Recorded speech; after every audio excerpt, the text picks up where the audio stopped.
ಮನೆಗೆ ಜಾತಿ ಗಣತಿ ಸಮೀಕ್ಷೆಗೆ ಬಂದವರಿಗೆ ಶಾಕ್ ಸಿಕ್ಕಿದೆ. ಈಗ ಸಮೀಕ್ಷೆ ನಿರಾಕರಣೆ ಮಾಡಿ ಲೆಟರ್ನ ಕೊಟ್ಟಿದ್ದಾರೆ ವ್ಯಕ್ತಿಯೊಬ್ಬರು.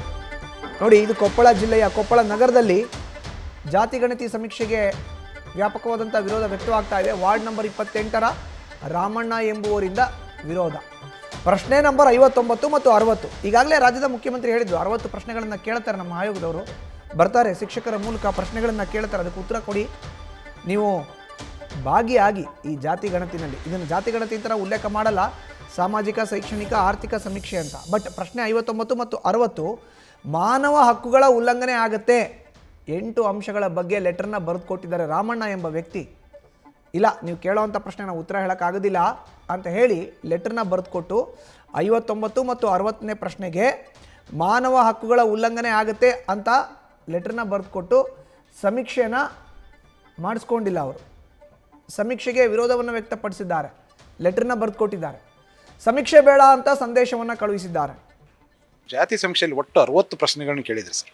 ಆ 60 ಪ್ರಶ್ನೆಗಳಲ್ಲಿ ನನಗೆ ಅಸಂಬದ್ಧ ಪ್ರಶ್ನೆಗಳಂದರೆ 8ರಿಂದ 10 ಪ್ರಶ್ನೆಗಳು ಈಗಾಗಲೇ ನಾನು ಪತ್ರದ ಮೂಲಕ ಹೇಳಿದ್ದೀನಿ ಸರ್. ಆ ಪ್ರಶ್ನೆಗಳು ಏನಿದಾವೆ ಅಂತಂದೇಳಿ, ಆ ಪ್ರಶ್ನೆಗಳಲ್ಲಿ ಕೆಲವೊಂದು ಮಾನವ ಹಕ್ಕುಗಳ ಉಲ್ಲಂಘನೆ ಆಗ್ತಾಯಿತ್ತು, ಕೆಲವೊಂದು ಮಹಿಳೆಯ ಸ್ವಾತಂತ್ರ್ಯಕ್ಕೆ ಧಕ್ಕೆ ಬರುವಂಥದ್ದಾಗ್ತಿತ್ತು, ಮತ್ತು ಕೆಲವೊಂದು ಅಸಂಬದ್ಧ ಹೇಳಿಕೆಗಳಾಗಿದ್ದವು. ಆ ಉದ್ದೇಶಕ್ಕೆ ನಾನು ಸಮೀಕ್ಷೆಯಿಂದ ನಿರಾಕರಣೆ ಮಾಡಿ ಸರ್. ಸಮೀಕ್ಷೆಯಿಂದ ದೂರ ಉಳಿಬೇಕಾದ ಪ್ರಶ್ನೆ ಬಂತು ಸರ್.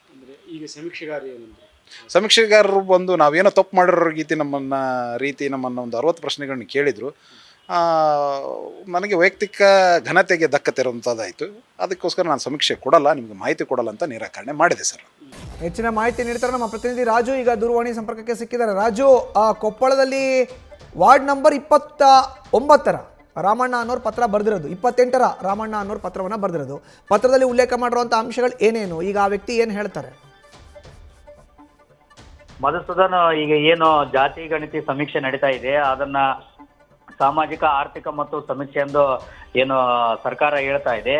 ಈ ಒಂದು ಆಯೋಗದ ಸಮೀಕ್ಷೆಯಲ್ಲಿ ಕೊಪ್ಪಳದ ವಾರ್ಡ್ ನಂಬರ್ 28ರ ನಿವಾಸಿ ರಾಮಣ್ಣ ಮಂಗಳೂರು ಅವರು ಈ ಸಮೀಕ್ಷೆಯನ್ನು ವಿರೋಧ ವ್ಯಕ್ತಪಡಿಸಿರುವಂಥದ್ದು. ಕಾರಣ ಏನಂತಂದ್ರೆ, ಇದರಲ್ಲಿರುವಂಥ ಕೆಲವು ಪ್ರಶ್ನೆಗಳು ಅವರಿಗೆ ಮುಜುಗರ ಉಂಟು ಮಾಡಿರುವಂಥದ್ದು.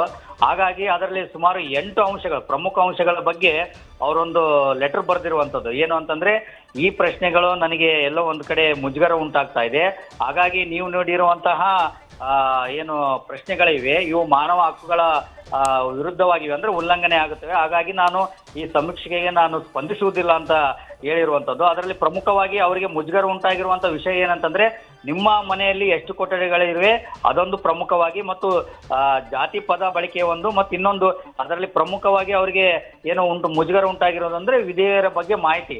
ಈ ಒಂದು ಪ್ರಶ್ನೆಗಳು ಅವರಿಗೆ ಮುಜುಗರ ಉಂಟಾಗಿರೋದ್ರಿಂದ ಅವರು ಈ ಸಮೀಕ್ಷೆಗೆ ಏನಂದ್ರೆ ಸ್ಪಂದಿಸಿಲ್ಲ. ಹಾಗಾಗಿ ಅವರು ಏನಂತಂದ್ರೆ ರಾಮಣ್ಣ ಅವರು ನನಗೆ ಈ ಸಮೀಕ್ಷೆ ಎಲ್ಲೋ ಒಂದು ಕಡೆ ನಮಗೆ ಒಂದು ರೀತಿ ಇದು ಸರಿ ಅಲ್ಲ ಅಂತ ಅನಿಸುತ್ತೆ, ಇದರಲ್ಲಿ ಇರುವಂತ ಕೆಲವು ಪ್ರಶ್ನೆಗಳು ಸರಿಯಾಗಿಲ್ಲ, ಅವು ವೈಯಕ್ತಿಕವಾಗಿವೆ, ಹಾಗಾಗಿ ನಾನು ಈ ಸಮೀಕ್ಷೆಯನ್ನು ನಾನು ಏನಂತಂದ್ರೆ ಸ್ಪಂದಿಸುವುದಿಲ್ಲ ಅಂತ ಹೇಳಿ ಏನಂದ್ರೆ ಹಿಂದುಳಿದ ವರ್ಗಗಳ ಆಯೋಗಕ್ಕೆ ಒಂದೇನು ಪತ್ರ ಬರೆದಿರುವಂಥದ್ದು, ಮತ್ತು ಜಿಲ್ಲಾಡಳಿತ ಕೂಡ ಪತ್ರ ನೀಡಿ ಏನಂತಂದ್ರೆ ಬಂದಂತ ಸಿಬ್ಬಂದಿಗೆ ಮಾಹಿತಿ ನೀಡಿರುವಂಥದ್ದು. ಯಾವುದೇ ಕಾರಣಕ್ಕೆ ನೀವು ನಮ್ಮ ಮನೆಗೆ ಬಂದು ಸಮೀಕ್ಷೆ ಮಾಡಬೇಡಿ ಅಂತ ಹೇಳಿ ಕೂಡ ಅವರು ಹೇಳಿರುವಂಥದ್ದು. ಮಧುಸೂದನ್, ಧನ್ಯವಾದ ರಾಜು ನಿಮ್ಮ ಮಾಹಿತಿಗೆ.